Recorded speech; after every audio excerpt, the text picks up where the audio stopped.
These indexes hitched the price of food to the price of oil.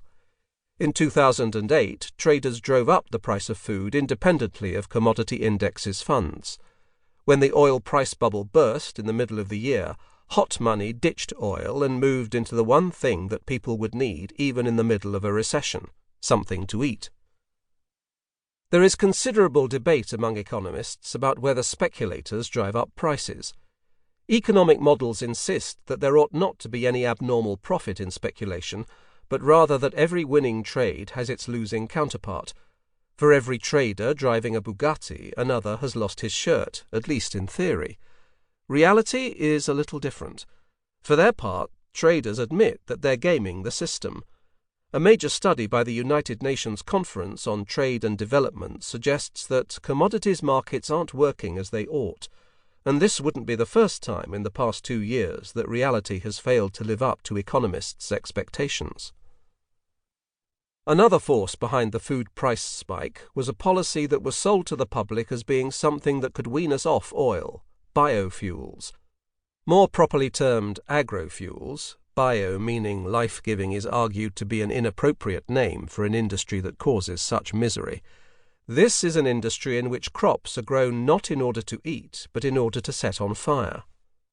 Corn, sugarcane, jatropha, and a few other crops are grown in order to be processed into ethanol. To stimulate the market, the EU and US governments legislated and subsidized purchasing targets for agrofuels. This encouraged farmers around the world to plant crops, particularly corn, that might be turned into ethanol, destined for the gasoline tanks of the world's richest consumers. In a tight market, the land diverted to fuel drove up the price of other kinds of corn and cereals. There were few good environmental reasons to encourage the corn-to-ethanol industry. Although corn is renewable, it isn't sustainable. It takes more energy to produce than might be saved by simply burning diesel. But in a mid-term election year in the US in 2008, it was deemed better to burn American corn than Saudi oil, so prices went up. US President George Bush suggested that the contribution of agrofuels to food price inflation was 15%. The World Bank said it could be 75%. Most reasonable estimates are somewhere in between.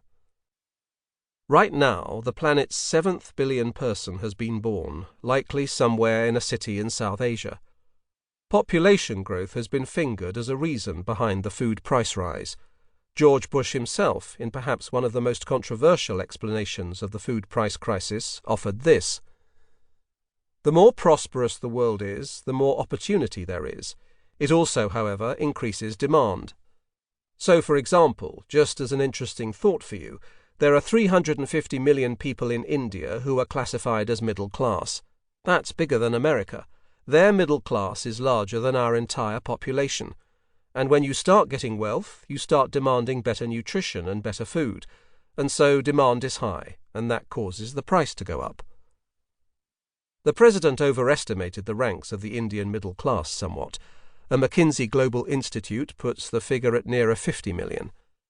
And it isn't as if a large chunk of the Indian population decided to cast their Hinduism to the winds and chow down on burgers. Per capita meat consumption in India is still 20 times less than in the US, and growing relatively slowly. India was also a relatively small importer of food, causing far fewer ripples in the international economy than the president assumed. If there's a reasonable point buried in here, it's this: the Western diet is causing a nutrition transition, and with it a higher demand for meat. This is certainly one of the long-term drivers of inequity in the food system, and therefore a chronic, rather than an acute, cause for worry. It's not the people that are the problem, it is the way we consume through this food system, which allows a few to eat healthily, many to eat unhealthily, and many more not to eat at all. In an effort to stave off the worst effects of the crisis, some governments reacted quickly to protect their citizens. Trouble is that in a global economy, one government's actions on the international market have consequences for everyone else everywhere else. India and Thailand, two of the world's largest rice exporters, announced that they'd trim their contributions to the global market in October 2007. In response to the rising rice prices, the world's largest rice importer, the Philippines, tried to buy 500,000 tons of rice on the open market.